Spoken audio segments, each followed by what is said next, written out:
What is up, everybody? We got a lot of breaking news, including the fact that I won my Justin Herbert trade. We'll Booyah. see. We'll see. Booyah. welcome to BA Impact. I'm your host, Berkan, alongside with the great And I'm Adam. Macy. And together, we have a BA Impact. BA Impacts. You We'll know get how it it eventually. We're going to get that eventually. I actually think it's better that we don't get it because I think it's our flair. You know, it's our brand. Yeah, it's our pizzazz. Our whole brand is the fact that we're just two dudes who love the hobby. There's nothing. That's there's right. no sparkles. There's no glitter. No glitter. It's No just pizzazz. right into it. Natural But- pizzazz. Episode 12, and I think it's going to be a good one. Obviously, the world was rocked. The hobby world was rocked, and it is definitely something to talk about. But before we get into that, we're going to talk about weekly pickups. Adam, I know you don't have a card in hand, but you did make a good PC. Yeah, I've got some. I feel like the trend that you will see throughout our days is that I tend to do more PC stuff, more PC pickups. I have continued to ride the North Texas bandwagon, the Jalen Darden bandwagon. I feel like it's literally a broken record every time. But I got another goal. It's going to slow down once they stop making collegiate products. Yeah, but you're almost at that hill. I did, and I'll show it, even though it's kind of like tacky to show a screenshot of a card that's not in hand yet. But literally this evening, I purchased a card.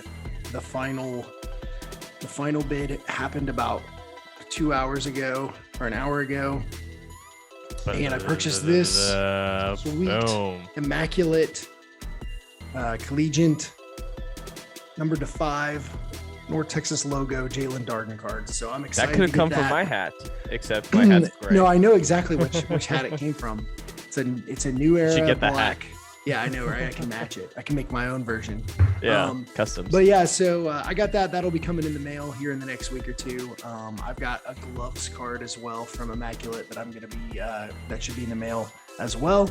So those are my two pickups. Let's roll into yours, Berkan. Yeah, mine, once again, TikTok is taking a storm by my pickups. And thankfully this time, it is drastically different than last week. They're all positive, all love. I very much appreciate it. Thank you guys for your congratulations, your hype, your support. I know I'm giving away Herbert cards, so you guys are probably a little bit biased, but I appreciate it nonetheless. You're giving away 3 Herbert rookie cards, right? 3 Herbert rookie cards. We'll figure that out later. That's how unrealistic we thought this grading process was going to be.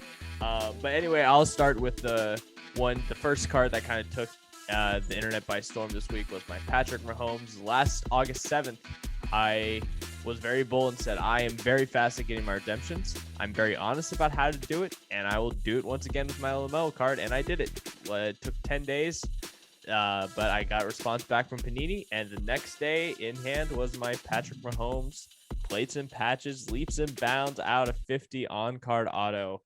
Yeah. So you basically had a redemption that was sitting at 120 days or past the 120. Yep. And for LaMelo Ball auto, what product was that from? It was from Absolute. It was a level 1 variation. So number to 99 or whatever. Yeah, right? Probably. Last sold was 450. Cool. And then Mahomes it has some like range that's kind of close to that value, but it's also in the summer has like past the 1,000 mark. So they definitely did me very, very well. And while we're on the topic of receiving redemptions back, I want to shout out a follower of the channel, of our TikTok, of our Instagram. His name is Brendan. I won't say his last name because privacy stuff.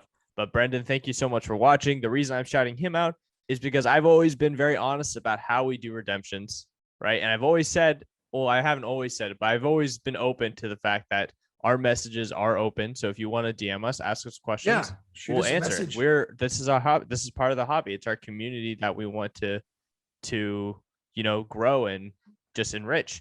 And so our DMs are always open. So he messaged me. He's like, hey, I watched your video on the Panini redemption, the Mahomes. That's really awesome. I actually have a LaMelo Ball auto of my own that I've been struggling to get in contact with for about a month now.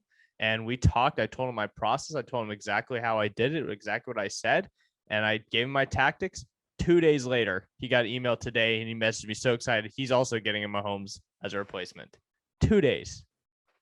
Boom. That is freaking awesome. That's what the hobby's about, helping each other. So if you don't know what Berkan's talking about, check out some of our other videos he's posted, and then you can catch us on TikTok, same name, with some kind of a shorter version of it as well. I'm probably going to follow lead with, I'm thinking about my CD Lamb. I've been telling him to do this for like a year.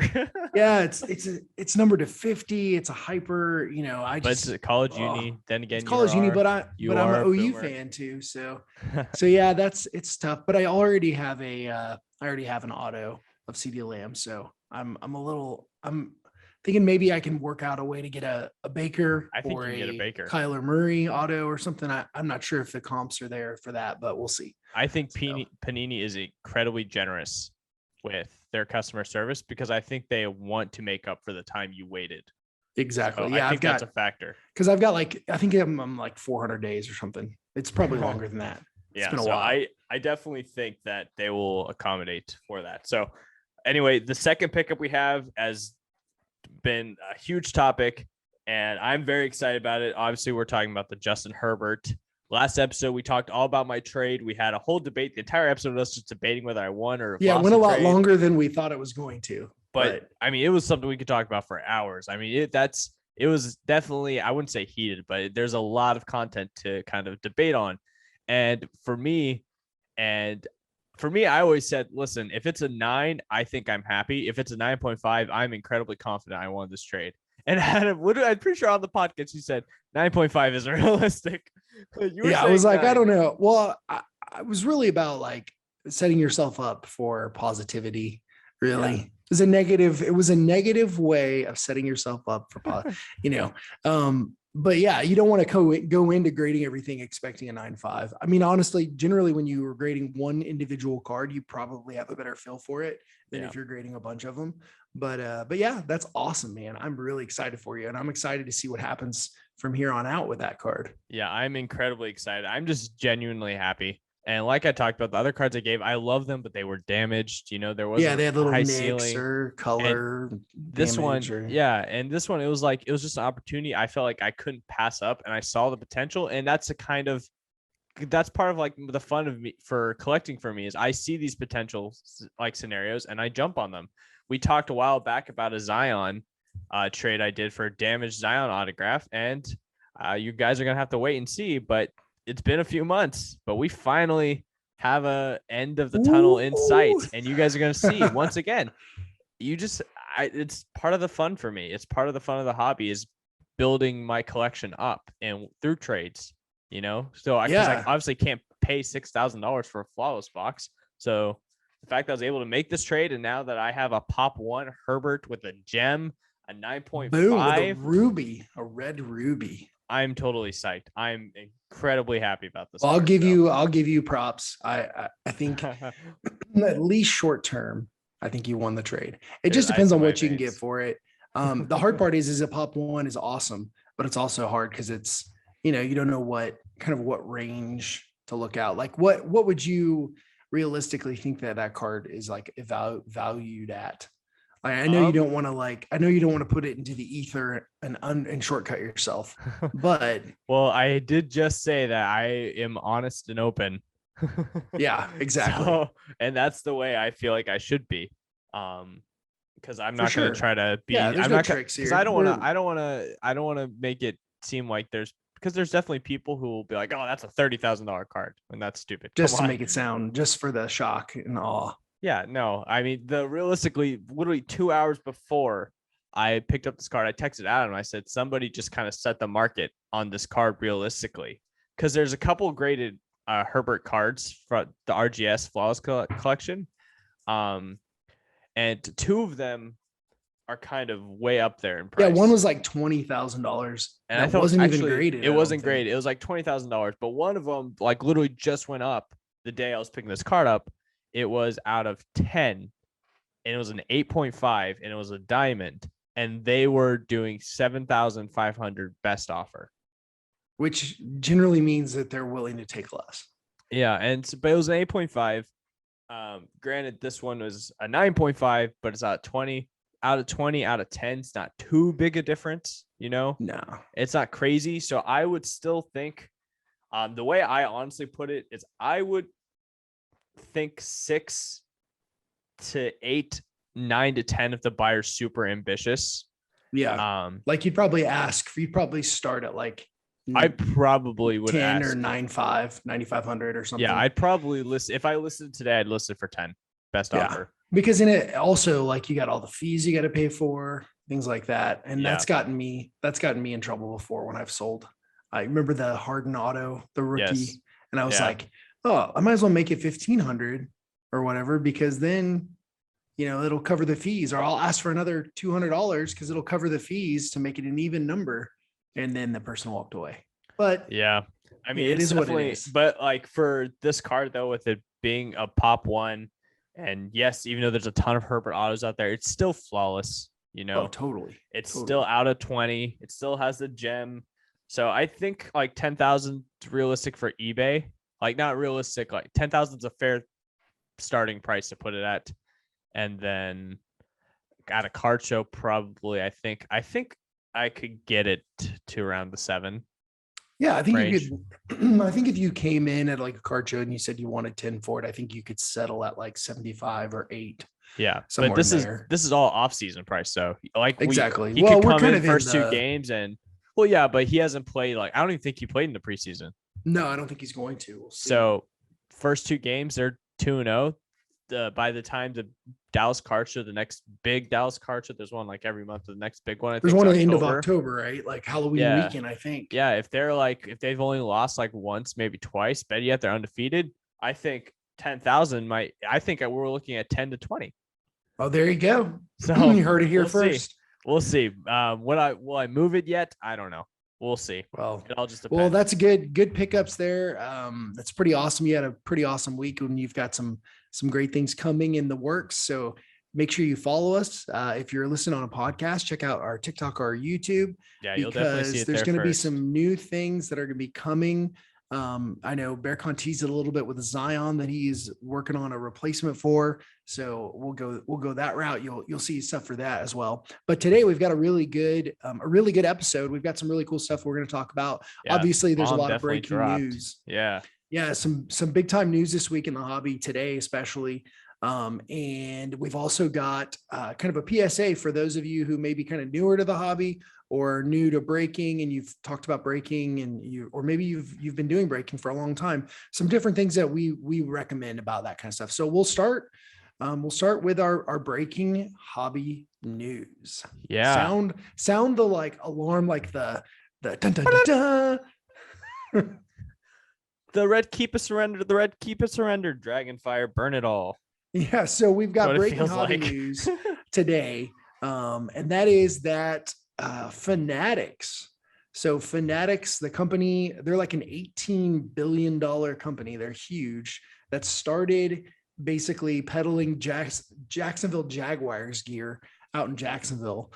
That's kind of how they started. Is now a massive entity that sells everything from collegiate hats and jerseys to your favorite NFL licensed apparel to collectible autographed memorabilia to Panini exclusives. Yeah, to Panini exclusive autograph people as well. Like they've had like they've had their like Panini exclusive Prism boxes, optic boxes, Don Russ for sure. Boxes. Yeah, they've sold the hobby or the retail product exclusive options there too.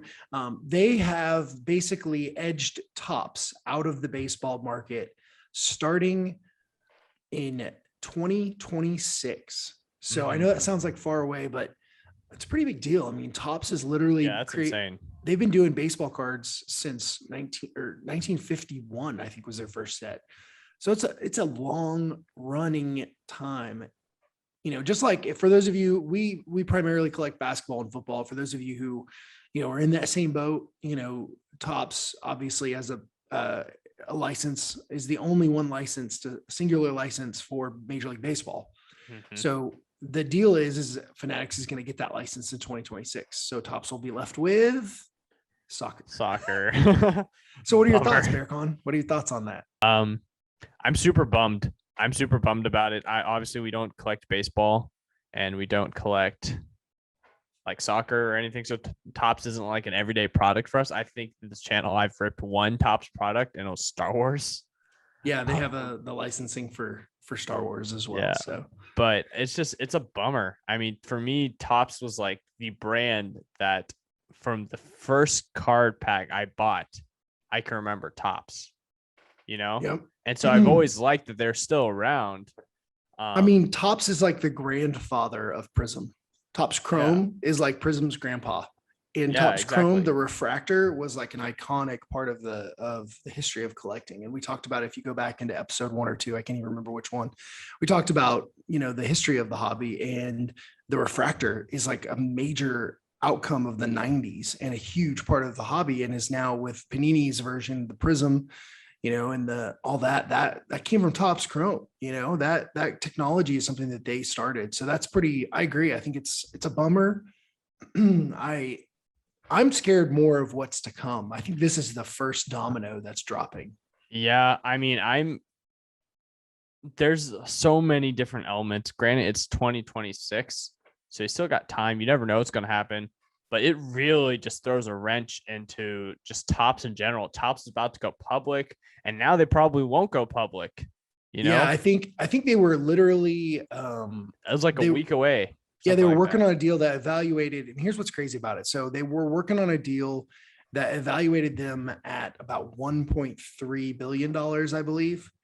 And of course, Fanatics is estimated around $18 billion. So it's a significant size difference. And basically what happened is Fanatics came in and they outbid them for this next license. So because I got kind of the press releases, and I kind of looked up some of the information about the specific deal, at least what's been out recently, because this happened about 3:00 today. All this came out. So they basically said because they make the deal with the Major League Baseball Players Association. So the deal that they made was the largest that the Players Association has ever done. It was about 10 times bigger than any deal the union had struck before. So that there's no way all these people that are like, saying, well, Topps, why didn't Topps bid back? Why didn't they don't have the, I don't think they couldn't have capital. Yeah. They don't have the capital. This was like the Brooklyn Nets matching up against like a high school team. Yeah. I mean, wasn't happening. They were there's no salary cap in this instance. It's pure capitalism. They didn't have the resources and the funds to do that. And so what I think is going to happen, I'll tell you what I think is going to happen later. I'll get a little bit more of the information that I've kind of gathered. So another thing that I heard or that I read, this is from Tony Clark, is the Major League Baseball Players Association executive director. This kind of leads into what I think is going to happen. He said other significant sports properties also separately have agreed to exclusive licenses with Fanatics. That makes me so in the trading card category. Now, but he didn't name any specific leagues or players or unions or anything like that.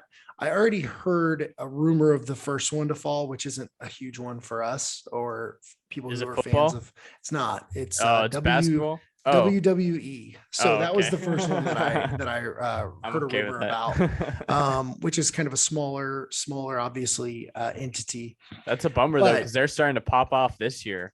I mean, you're seeing a boom in WWE stuff. Yep. And so the question is going to be what happens next. So I personally think that Fanatics will now push towards Panini. I think that they're going to, even though they have an agreement with them, I think that they're going to purchase Panini. I think that because we talked previously about Panini had another company, I think it was like Slam Inc., which was fronted kind of by A-Rod, that they were going to put up like a $3 billion evaluation combined with their company and Panini's, equity and all that. Yeah. I mean, $3 billion is minimal compared to what, Fanatics has available to them. Now they probably spent a lot of capital to acquire the licensing for Major League Baseball, but I would assume within the next 3 to 4 years, because they don't have a baseball or they don't have a card manufacturing entity within their business. They don't do that. So they have to completely, start from scratch there. So I kind of get shades of what happened back in the 90s with Playoff and Donruss, where they're in Skybox and all those, like what we talked about. It's kind of ironic that we dove into that, but I think that might happen. I think they may make a play for Panini, and they may become owners of Panini, and then they don't need to move right now, but later on we'll buy Tops. And so we may be looking at a juggernaut here. Yeah, this may be the next big card structure restructure.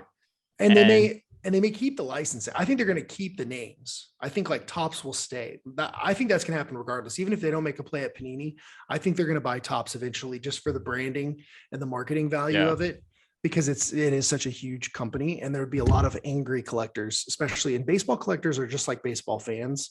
They're very old, a lot of old school, like, you know, no, they don't want to do, like, they don't want to invest all this money. I'm hesitant to like even buy a box from a company that's brand new. This gives me like Metal Leaf, like all over, you know, like it's just, I mean, there's a couple things I think. I agree 100%.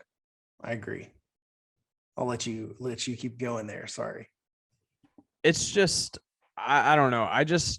I'm like I said, I'm just overall bummed, you know, like it's not something I wanted to like see happen. It's not something I wanted. I want for the hobby, honestly. I mean, I'm fine with Fanatics coming into play. I just don't like that they're taking out Tops, and I don't like that Tops is kind of being left with soccer. And that's more, I'm biased towards it. Like I said, and like we talked about, I'm just biased towards it. I hope they don't take Panini, or if they do, I hope it's still like Panini's brands. It's just under Fanatics, which I think probably would happen. So I guess that wouldn't be terrible, because I don't think Fanatics would buy out Panini just to scratch everything out. Yeah, there's no reason they would. There's no reason that they would come in and completely reinvent the wheel. I think there's value in all of the marketing and dollars that have been poured into the brand names, as well as the products themselves. I mean, the hobby cannot go on without the word Tops in it. I just don't see that happening. And then same thing with, and not necessarily Panini, but with some of the brands that Panini owns, like, you know, Playoff, Donruss, those are all historic brands in the market. You know, they're a part of it. And I think that, you know, they will live on, whether it's produced by Panini or it's produced by Fanatics or produced by another entity. You know, they'll live on. The thing that I was honestly hoping that we would go back closer to the way things were, as far as, you know, exactly. Same. Multiple brands within the market, you know, multiple entities. I was hoping that maybe the Major League Baseball would be like, hey, I was hoping the news was going to be Fanatics is coming in to Major League Baseball. They're going to compete with Tops. And then hearing the news that, okay, they're going to compete with Panini in football and basketball. I think that would be good for the market, because it would lead to, you know, better competition, better creativity with cards, you know, not the same thing every year. Because even what we have now, I mean, we just spoke about how awesome Panini's customer service is and everything, but at the same time, the product is basically the same every year.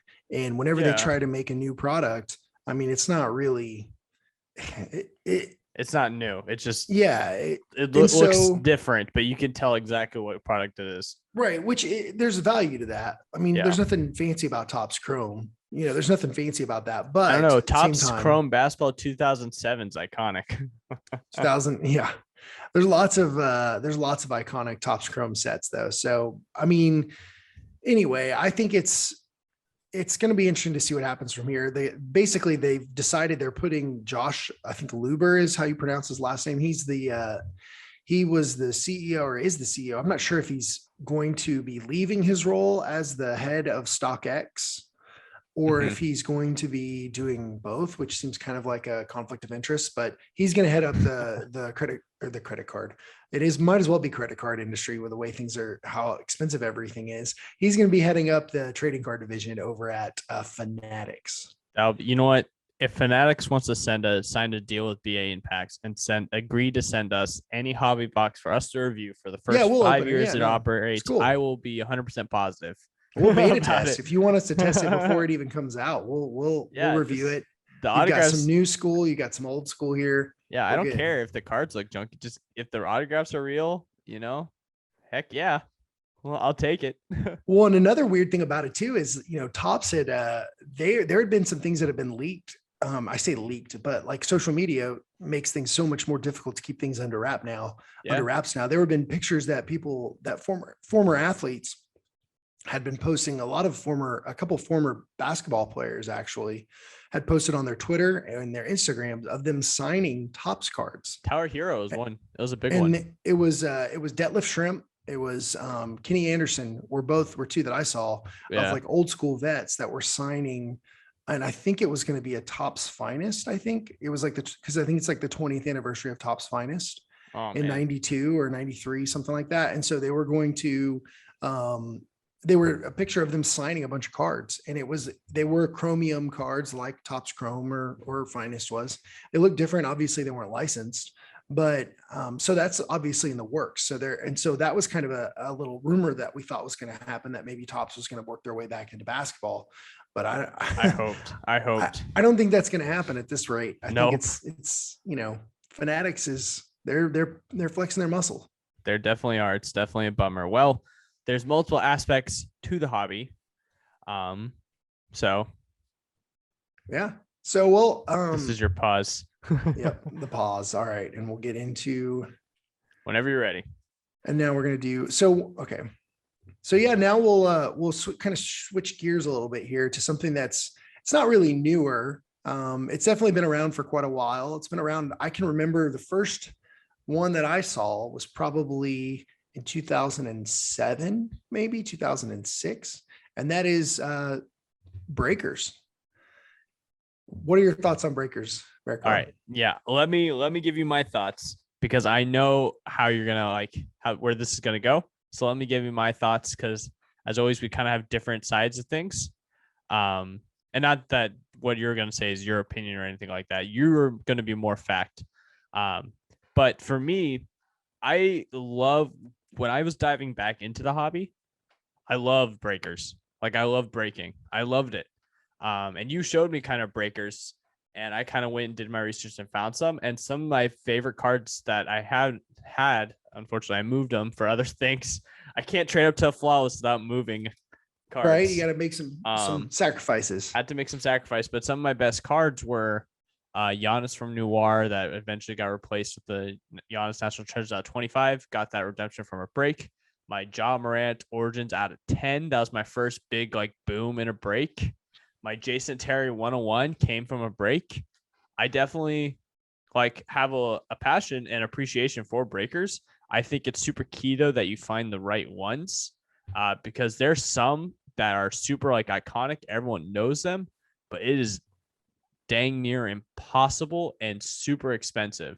And so I think if you can find a nice smaller breaker that's credible, I think it's awesome. Like Pac-Man cards, he started his new breaking channel. I actually really love it.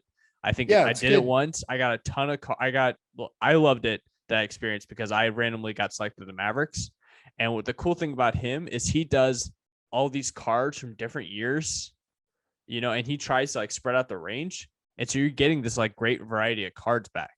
You may be spending a little bit more, but you're definitely going to get something the way he breaks. So there's definitely, with breaking, there's a lot of things to unpack with it. And I don't want to go, there's a lot of theories and ideas that people have about how it's impacted the hobby. And that's not really what I want to go into. I do think it's had a significant impact on the hobby, but where I want to go is, kind of more of a PSA, for people who, if you're newer to the hobby, not grading service. Not the grading service. PSA, like a public service announcement. And that is just to be careful while you're out there. There's a lot of people. One of the things that's hard about when something blows up. So when the hobby got to the way it is and everybody's, putting lots of money into it, there's always going to be people that are going to try to take advantage of the situation, whether it's fake slabs, or if it's just fake cards altogether, or fake autographs, or whatever it is. But there's also people that will do it in breaking. And this isn't necessarily a new thing with breaking being for so long, but you got to really trust the breakers that you use. And I've been on, I can't tell you that I've been involved in any kind of breaking scandals as far as, on the negative side of it, but I have taken part in a few breaks that I was wait a minute. So I always recommend, just like what you said, if you're going to get into breaking, I would not let your first foray into breaking be from an eBay Oh purchase. gosh, no, I never break from eBay. I do break from eBay for player breaks occasionally, and I've done that, and have, but I do it with people that I've watched. So if I'm going to purchase an eBay break, I will watch their break of another product or before. And I will tell you one thing, and I'm going to show you with my phone just because it just makes it easier to understand. Don't do breaks on TikTok. Don't do breaks on Facebook Live. Don't do breaks. Instagram Live. I will say I did one break through Instagram, but that was because it was supportive of the channel. He was super honest. He's like, I want to start this. And I was just trying to be supportive. And we want to help. We want to help as many people as we can. I'm trying to find a picture. I'll just use a picture. But you definitely get a feel of it though. If the break looks like this, if the break is literally a phone screen, like it is portrait mode, do not do the break, because there are way too many ways. And I'm not saying that people that do breaks that way are wrong or are, sketchy, but the key is to make sure that, this is your hard-earned money that you're spending on a break. You don't want there to be an avenue for somebody to make a mistake or to cheat you. Yeah. And honestly, it's genuinely gambling. It's straight up. You want to give yourself a chance. Exactly. The odds are already not necessarily in your favor. So like, for example, with Jalen Darden, I did the math because I was bored at lunch. I did the math there are 122 Jalen Darden cards altogether, completely, I'm not talking about different cards. I'm talking about literally exact count, 122 cards in impeccable immaculate college football, collegiate football. And there are over 10,000 boxes that were made. And I did that math because anytime that they make a product where every card is serial numbered and there's only one of a certain card in the product, you can figure it out by doing the math. So there are over, I think it was like 10,150 boxes that were made. So that was less than a 1% or a little bit more than a 1% chance that I was going to get a Jalen Darden card by doing a break. So you got to think about stuff like that too. But more importantly, don't give yourself an opportunity to get scammed. There are historical people who have scammed people with breaks. So the first thing to do is make sure you watch a break before you take part, whether you're buying it on eBay, whether you're buying it through a Facebook group, whether you're buying it, whatever it is, and make sure that it's landscape video. Make sure it's either on like YouTube Live, make sure that it's done live because people can edit things. So that's one thing. And then also, make sure that they're going to take care of the cards. That's another reason why you want to watch. See a lot of breakers who are just like throwing things around, a lot of stuff going on in the background. Across the room. Yeah, I watched a break this last week during lunch, and it was immaculate because I wanted to see if I could see what a Jalen Darden card looked like. So I was watching case breaks, and this one breaker, and I can't remember their name, I wouldn't say it anyway, but this one breaker, everything looked right. They were filming correctly. They had the angle where you're looking at the cards. They had the angle from up above.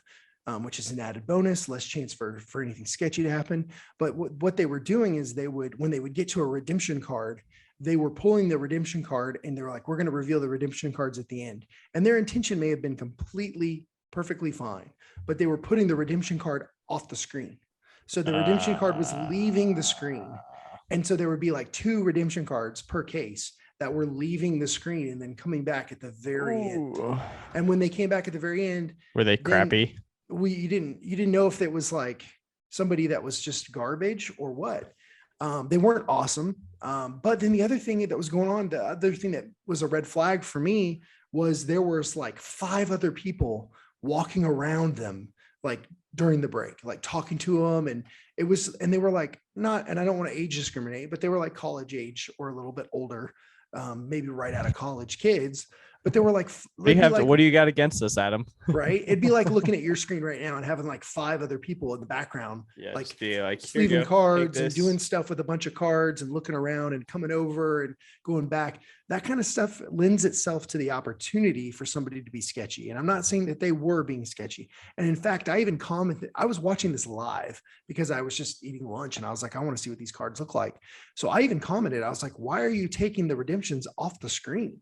Like, why would you do that? That's like the worst possible thing you could do. And I think sometimes people just get lazy and they don't think about the fact that, this isn't just a game. There's a lot of breakers who just want to open product. So they think, oh, this is a fun way to do it. But so be careful of that kind of stuff. So watch your breaks before you purchase. Watch one before you purchase one.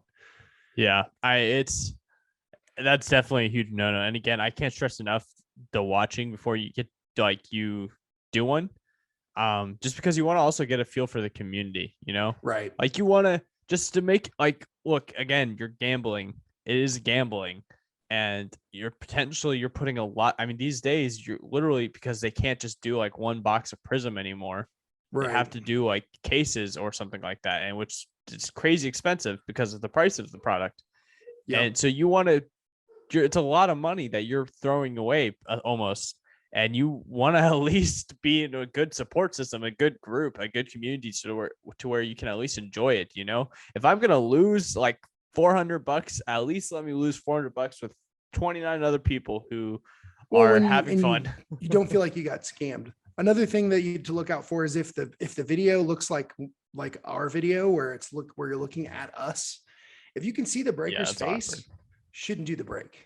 Yeah, I mean, now some of them have like the double screen, but yeah, if they have a double screen, that's fine. But if the main shot is of the breaker sitting there is one, and I've actually taken part in this, and in two of this person's breaks, and I don't know why I did it, because I was an idiot, but they were cheap. So I did two of this person's break. Yeah. I did two of these person's breaks that would sell them on eBay, and I found out later after reading a bunch of stuff that they were a very sketchy breaker. And they have a history of sketchy breaks, and they have changed their name on different platforms because of it.